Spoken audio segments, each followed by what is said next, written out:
Eleanor Hayes and Detective Mark Sullivan never imagined their paths would cross in a way that would haunt Maplewood forever, one chasing shadows, the other silenced by them. Maplewood had always been a town that seemed frozen in time. Its streets were lined with maple trees that blazed with color each autumn, and its brick sidewalks had worn grooves from generations of residents walking the same paths. Neighbors waved to each other on quiet mornings, and the local cafe knew everyone's order by heart. Crime in Maplewood was almost non-existent. The occasional stolen bicycle or lost wallet was the most excitement the local police saw. That sense of calm and safety made the shock of what happened that October morning all the more profound. Eleanor Hayes was the kind of person who blended seamlessly into the town's rhythm. She had worked at the Maplewood Public Library for nearly 15 years, cataloging books and helping children find stories that would shape their imaginations. Her presence was quiet but steady, a comforting constant for those who knew her. That morning, however, the usual tranquility of Willow Creek Park, where she often took her early walks, was shattered.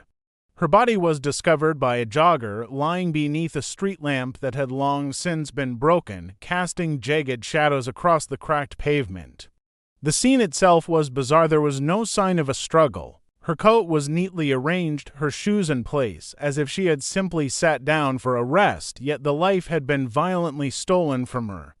Clutched tightly in her hand was her personal notebook, a journal she kept with meticulous detail. The pages were torn, some scattered across the damp grass, each containing cryptic messages written in Eleanor's neat handwriting. They weren't just random notes, they included fragmented sentences, lists of observations, and strange symbols that no one could immediately interpret. Police investigators initially thought they might hold a key to understanding why she had been targeted, but their meaning remained elusive. The area around the body revealed more puzzles. There were no footprints leading away from the scene, no broken branches or disturbed foliage that might indicate a chase. It was as if Eleanor had been placed there deliberately. Yet the park itself was a familiar place, frequented by morning walkers, dog owners, and children on weekends.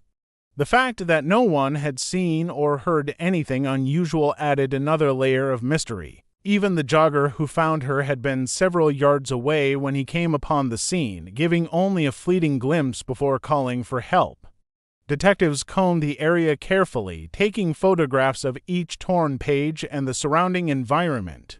The broken street lamp loomed over the body like a silent witness, casting flickering shadows in the early morning light. There was something unnerving about the arrangement of the notebook pages, almost as if they had been left deliberately for someone to find.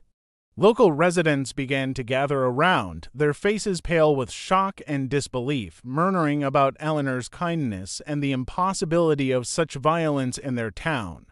As the investigation began, questions multiplied faster than answers. How had someone managed to commit such a crime in broad daylight without leaving evidence?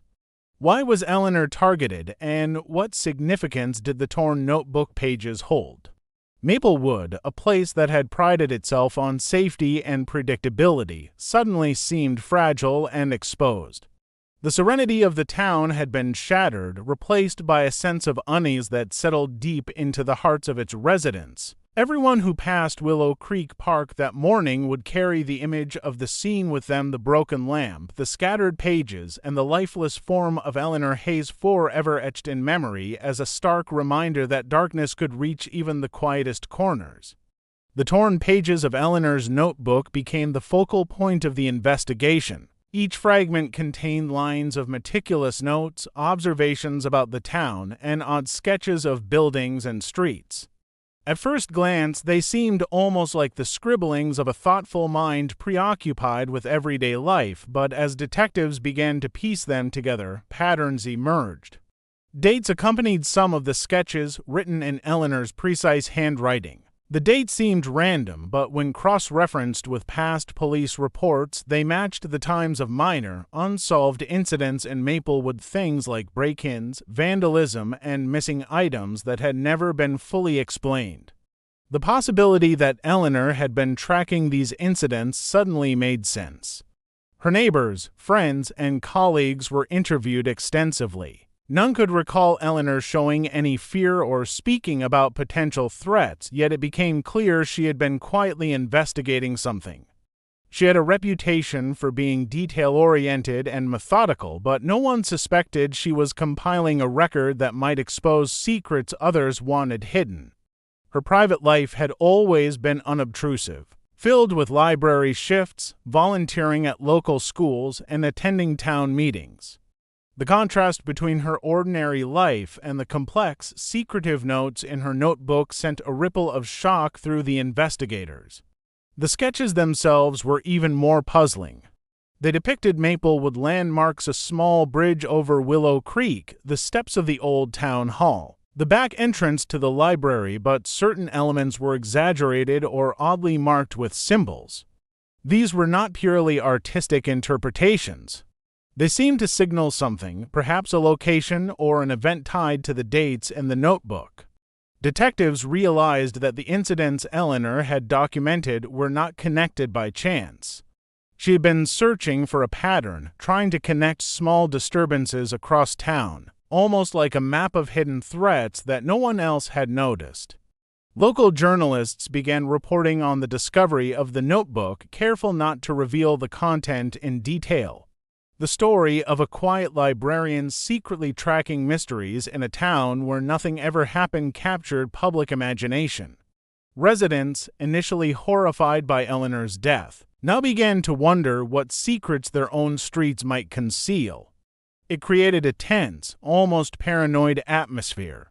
Neighbors who had once smiled and waved now cast cautious glances at one another, wondering who might have known more than they let on. Meanwhile, forensic experts examined the notebook pages for fingerprints and DNA evidence. Surprisingly, most pages contained only Eleanor's prints. There was no sign of anyone else handling the notebook, yet the pages had been torn and scattered in a deliberate pattern. It was as though someone wanted the notebook to be discovered, to send a message or ensure that Eleanor's findings were not buried with her. The investigators began to suspect that the killer had intimate knowledge of her habits, of her meticulous note-keeping, and had used that knowledge to manipulate the scene. As the investigation progressed, it became clear that Eleanor's death was not a random act of violence. Someone had been threatened by what she knew or suspected. The notebook was no longer just a personal journal. It was evidence, a silent witness to secrets that someone in Maplewood had spent years trying to protect. The more detectives unraveled, the more they realized that the town's calm exterior had been a mask concealing a web of mysteries that Eleanor had begun to expose, and that her death was just the beginning of uncovering what had been hidden in plain sight for decades. Security footage from the streets surrounding Willow Creek Park provided the next breakthrough, though it brought more questions than answers. Investigators pored over hours of grainy video from nearby cameras, searching for anyone who might have followed Eleanor or appeared near the park around the time of her death. Most of the footage showed ordinary activity: joggers running past, cars slowly making their way along the quiet streets, and the occasional dog walker. But then a shadowy figure appeared. The figure was seen trailing Eleanor on several occasions in the days leading up to her death, always at a distance that suggested careful observation. The person moved deliberately, almost blending into the crowd, never close enough to draw attention, yet never far enough to lose sight of her. Detectives studied the footage frame by frame. The figure's movements were consistent and calculated. At one point, the shadow paused near a lamp post and seemed to adjust something on their wrist, a small glint catching the light: a ring, a watch, or perhaps some other object that reflected the sun. The detail was fleeting, barely noticeable, but it hinted at someone conscious of appearances, someone who knew how to control what could be seen. The person's gait, posture, and timing suggested familiarity with the town, almost as if they had anticipated Eleanor's routine. The realization hit the investigators hard. This was not the work of a stranger. Eleanor's killer was someone who understood her patterns, someone who had studied her movements long enough to strike without leaving obvious traces.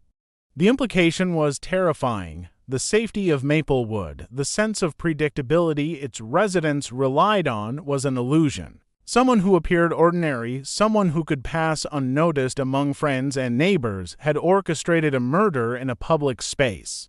As news of the shadowy figure circulated among investigators, they began compiling a list of people who had connections to Eleanor or her investigative habits. Friends, acquaintances, colleagues, and even casual observers were considered. Each person was analyzed for opportunity, motive, and the ability to move unnoticed. The realization that the killer had observed Eleanor for days, possibly weeks, created an oppressive tension in the investigation. The detective team worked long hours, reviewing footage, comparing patterns, and trying to identify distinguishing features that could lead to a name. The presence of the figure in the footage also explained certain peculiarities at the crime scene. The notebook pages, torn and scattered, appeared intentional rather than haphazard. Someone had carefully arranged them to send a message, to confuse, or perhaps to assert control over how Eleanor's findings would be interpreted.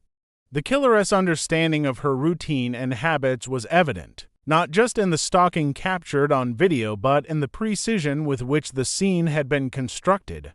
Residents, once reassured by the town's quiet streets, began to feel an invisible weight pressing down on them.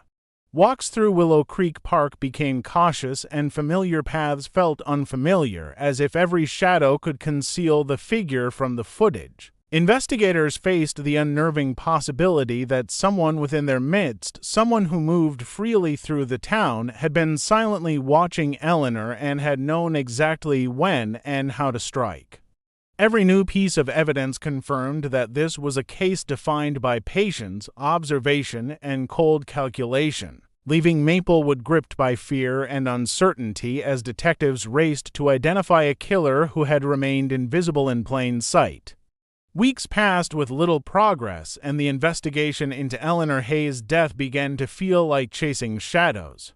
The detectives had pieced together the notebook and studied the footage, but the killer remained elusive. The breakthrough came unexpectedly from a retired police officer, Harold Green, who had served Maplewood decades earlier. He had kept himself informed of local cases even after retirement, and when shown the sketches and dates in Eleanor's notebook, something clicked immediately. The patterns in her notes mirrored incidents from 30 years prior, unsolved cases that had been quietly closed or dismissed as minor crimes. Eleanor had unknowingly retraced a path that someone had carefully tried to erase from history. The cold cases Harold referenced were strange and disturbing in their own right. A series of thefts, threats, and disappearances had occurred with a consistent pattern, but at the time, investigators had struggled to find connections. They were scattered events with no obvious suspect, each happening in different parts of Maplewood, and each quietly forgotten as the town carried on. But Eleanor's notebook suggested she had discovered the link that had eluded professionals for decades. The realization sent a chill through the current investigative team. The killer had been active for years, hiding behind Maplewood's calm exterior while committing acts that had gone unnoticed. Harold's recollections added another layer to the mystery. He spoke of a particular residence on the outskirts of town, an old farmhouse long abandoned but once occupied by a figure who had been questioned in connection with some of the cold cases. At the time, the officer admitted there had been suspicions but no evidence strong enough to warrant charges. Now, with Eleanor's death, the farmhouse and its former occupant took on new significance. It seemed likely that Eleanor's investigation had brought her close to the truth, and the killer, realizing she had uncovered connections linking past and present crimes, had acted decisively. The detective team retraced Eleanor's steps, focusing on the places marked in her sketches. Each location held fragments of information, small clues she had noticed, patterns that others had dismissed. Her careful documentation and methodical approach had inadvertently built a map that traced decades of wrongdoing. By connecting the past crimes to present threats, the investigators began to see the breadth of the killer's reach. This was not a crime of passion or a random act. It was the culmination of a lifetime of concealment and calculated manipulation. As they delved deeper, the town's narrative of safety and predictability began to crumble. Maplewood had prided itself on knowing its residents on the comfort of routine, yet the evidence suggested a hidden darkness. The killer had exploited that trust, moving unseen while orchestrating crimes over years, leaving only fragments that Eleanor had painstakingly uncovered. Each new revelation heightened the tension as investigators realized that Eleanor's death was not an isolated event, but part of a much larger story, one that connected the town's past to its present and revealed a terrifying continuity of deceit. The simple streets, familiar faces, and quiet parks of Maplewood were now imbued with a sense of danger and betrayal, the legacy of a killer who had managed to remain hidden until Eleanor's notebook brought the truth dangerously close to the surface. The investigation eventually led detectives to the abandoned farmhouse on the outskirts of Maplewood, a property long whispered about in town but never thoroughly examined. The house was decrepit, with shattered windows, a sagging roof, and an overgrown yard that had become a tangle of weeds and wild brush. Inside, dust covered every surface, and the air was heavy with the smell of decay and neglect. It was the kind of place that felt alive with its own history, each creaking floorboard echoing secrets long hidden. As investigators moved through the rooms, they discovered evidence linking the former occupant to the crimes Eleanor had documented. Photographs, maps, and journals were carefully preserved, mirroring the patterns she had sketched in her notebook. The connection was undeniable. Eleanor's investigation had reached the heart of a decades-long series of crimes, and the killer had struck to silence her before she could expose the full truth. What made the farmhouse chilling was not just the evidence of past crimes, but the meticulous way in which the killer had maintained control. The rooms were arranged in a precise order, and objects were placed deliberately to create a record only someone with intimate knowledge could interpret. It was almost as if the house itself had been a stage, a silent witness to years of deception and violence. Investigators realized that the killer had operated not out of impulse but with careful planning, constructing a web that spanned generations, using the town's trust and invisibility to remain undetected. Eleanor's death had been the first rupture in this carefully maintained order. The notebook pages found at Willow Creek Park were now seen in a new light. They had been torn and scattered not simply to confuse investigators, but as a deliberate message from the killer, an assertion of power and warning. The cryptic sketches and dates were a testament to Eleanor's discovery, a record of her pursuit of truth, and a warning of the consequences for those who dared to look too closely. Police theorized that the scene in the park was orchestrated to instill fear, to demonstrate that even in the heart of Maplewood, no one was truly safe. As the investigation unfolded, the town of Maplewood struggled to process the revelations. Residents who had walked past the park, visited the library, or exchanged pleasantries on the streets were confronted with the uncomfortable reality that someone they might have known or at least seen every day was capable of hiding such a history.